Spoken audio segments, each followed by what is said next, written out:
Bienvenidos a un nuevo laboratorio. Hoy veremos capacitores de placas paralelas. Parte 1. Saber conocer. Primer concepto. Capacitor. Es un dispositivo diseñado para almacenar energía sustentando un campo eléctrico. Consta de dos piezas conductoras que, al aplicarse una cantidad de voltaje, almacenan carga eléctrica, ambas en la misma cantidad, solo que una de signo positivo y otra de signo negativo. Los hay de diferentes formas, de placas paralelas, cilíndricas, esféricas, etc. Segundo concepto, capacitancia. Es la capacidad de almacenamiento de energía que tiene un capacitor. Se define como la carga almacenada por unidad de voltaje.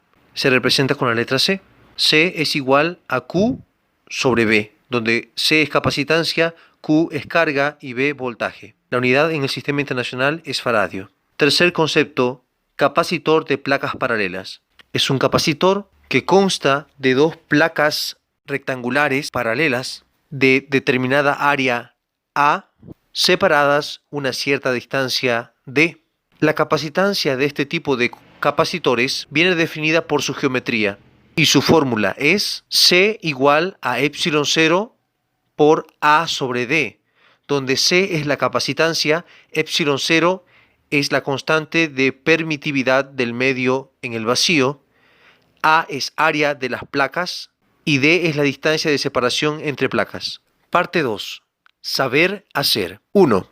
Objetivos. Demostrar que la capacitancia de un capacitor de placas paralelas es directamente proporcional al área de las placas e inversamente proporcional a la distancia de separación entre placas. Número 2. Procedimiento. Se medirá la capacitancia de un capacitor de placas paralelas mediante dos experiencias.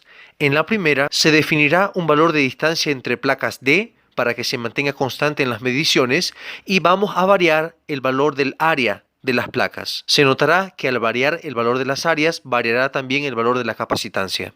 En la segunda experiencia, se elegirá un valor de área para mantener constante en las mediciones y se variará el valor de la distancia entre placas D. Y se notará que al variar el valor de la distancia, también variará el valor de la capacitancia. Ahora veamos cómo se realiza el experimento. Para el experimento virtual de hoy usaremos el simulador FET. Aquí puedo ver un capacitor de placas paralelas. Para saber cuánto es el área de la placa, debo usar este indicador. Por ejemplo, en este momento tiene un área de 100 milímetros cuadrados. Para saber cuánto es la distancia de separación entre placas, debo usar este otro indicador. En este momento, por ejemplo, la distancia de separación entre placas es de 2 milímetros. En primer lugar, queremos demostrar que la capacitancia de este condensador es directamente proporcional al área de la placa. Es decir, que si el área aumenta, la capacitancia aumenta. Si el área disminuye, la capacitancia disminuye. Bien, para ello vamos a definir un valor de distancia y permanecerá constante, es decir, no cambiará en todas las mediciones que hagamos para la experiencia 1. Y lo que va a cambiar es el área. Entonces, yo defino como valor de distancia de 2 milímetros. Y vamos a cambiar el valor del área de la placa. Primero va a ser 100, luego 200 y luego 300. Y aquí arriba está el indicador de la capacitancia. Por ejemplo, en este momento, con un área de 100 milímetros cuadrados, la capacitancia es de 0,44 picofaradios. Apuntemos esos datos. Ahora voy a modificar para que sea 200.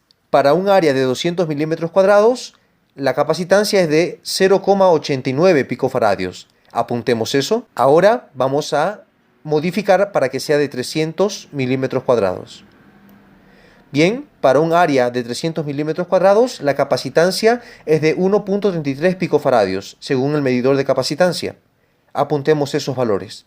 Eso es para la experiencia 1. Ahora, para la experiencia 2, tenemos que demostrar que la capacitancia es inversamente proporcional a la distancia de separación entre placas D. Y para ello tengo que definir un valor de área para que se mantenga constante, es decir, que no cambie, mientras que la distancia sí cambiará. Entonces yo voy a elegir como área de la placa 100 milímetros cuadrados, un valor que se mantendrá constante. Y vamos a variar la distancia, primero que sea 2, luego 4 y luego 6 milímetros. En este momento, con un valor de 2 milímetros de distancia, La capacitancia es de 0,44 picofaradios. Apuntemos ese dato. Ahora voy a darle una distancia de 4. Ahí está, con una distancia de 4 milímetros, la capacitancia es de 0,22 picofaradios. Ahora que sea una distancia de 6. Ahí está. Para una distancia de separación entre placas de 6 milímetros, tenemos una capacitancia de 0,15 picofaradios según el medidor de capacitancia. Bien, apuntemos ese dato y luego vamos a introducirlos en la tabla para tabularlos y analizarlos. Bien, aquí están las tablas, ya he introducido los valores de las mediciones que habíamos apuntado.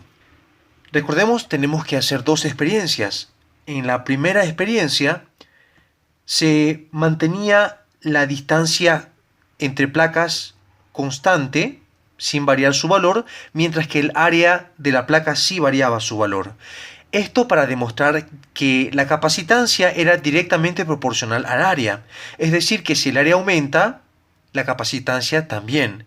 Y eso es lo que podemos ver. Al aumentar el área, la capacitancia también aumentó de valor. Bien, esta es la capacitancia obtenida mediante el medidor de capacitancia. A eso le llamamos capacitancia experimental. Ahora tenemos que hallar también la capacitancia de forma teórica, es decir, aplicando fórmula. Ya lo hice. ¿Qué es lo que hicimos acá? Usé la fórmula de la capacitancia igual a la permitividad del medio en el vacío, epsilon 0, por el área de la placa sobre la distancia entre placas, aplicado a cada medición. Para el primer caso, por ejemplo, epsilon 0 es una constante estándar a nivel mundial de 8.85 por 10 a la menos 12 coulombio cuadrado sobre newton metro cuadrado.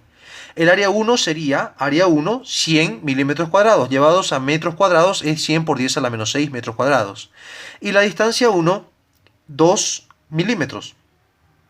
Llevado a metros sería 2 por 10 a la menos 3 metros. Todo esto en la calculadora dio 4.425 por 10 a la menos 13 faradios. Pero en la tabla tenemos que colocarlo en picofaradios, no en faradios. Así que usé el factor de conversión, un picofaradio igual 10 a la menos 12 faradios. Y así, de 4.425 por 10 a la menos 13 faradios, pasó a ser 0,443 picofaradios. Apliqué la misma estrategia para los otros dos y obtuvimos estos resultados. Como pueden notar, la diferencia entre lo obtenido de forma experimental mediante el aparato de medición y lo obtenido mediante fórmula, lo teórico, es muy pequeña. Por tanto, podemos decir que la teoría queda comprobada. En la experiencia 2 fue lo inverso, es decir, que el área mantuvo un valor constante, no cambió en las mediciones, pero la distancia de separación entre placas sí cambió. Esto para demostrar de que la capacitancia es inversamente proporcional a la distancia entre placas. Inversamente proporcional significa que si la distancia aumenta, la capacitancia disminuye. Lo opuesto. Y si la distancia disminuye, la capacitancia aumenta. Eso es inversamente proporcional. Y eso es lo que podemos ver. Cuando la distancia aumentó, la capacitancia disminuyó. Pero bien, esta es la capacitancia experimental, lo que se obtuvo mediante el aparato de medición. Ahora vamos a obtener la capacitancia de forma teórica aplicando fórmula. Bien, eso fue lo que hice aquí. Introduje los datos de área y distancia, respectivamente, y obtuve un valor en faradios. Y el valor en faradios usé el factor de conversión para llevar a picofaradios, y estos fueron los resultados. Como pueden notar, la diferencia entre lo experimental y lo teórico es muy pequeña, por tanto podemos decir que la teoría se comprueba. Concluimos en que se ha demostrado que la capacitancia es directamente proporcional al área, porque al aumentar el área, la capacitancia también aumentó. Y que la capacitancia es inversamente proporcional a la distancia entre placas, porque al aumentar la distancia entre placas, la capacitancia disminuyó. También se demostró que la fórmula de la capacitancia, C igual a epsilon 0 por área sobre distancia d, es válida, porque la diferencia entre lo teórico y lo experimental, lo obtenido mediante el aparato de medición y lo obtenido mediante fórmula, fue muy pequeña. Parte 3. Saber ser. Ahora preciso que analices con detenimiento la siguiente enseñanza. ¿Sabes? Existe otra cosa que también te resultará sencillo si lo practicas a menudo. Y es muy importante. El hablar sin torpeza. Amablemente, Si tú eres descuidado con tus palabras y se te escucha hablar en momentos de forma áspera, torpe, con rudeza, llegarás a lastimar a alguien más con tus palabras y eso no está bien. Recuerda, una buena persona cuida sus palabras, de que siempre estén cargadas de amabilidad y busca generar con sus palabras un ambiente agradable, siempre. Sé una buena persona.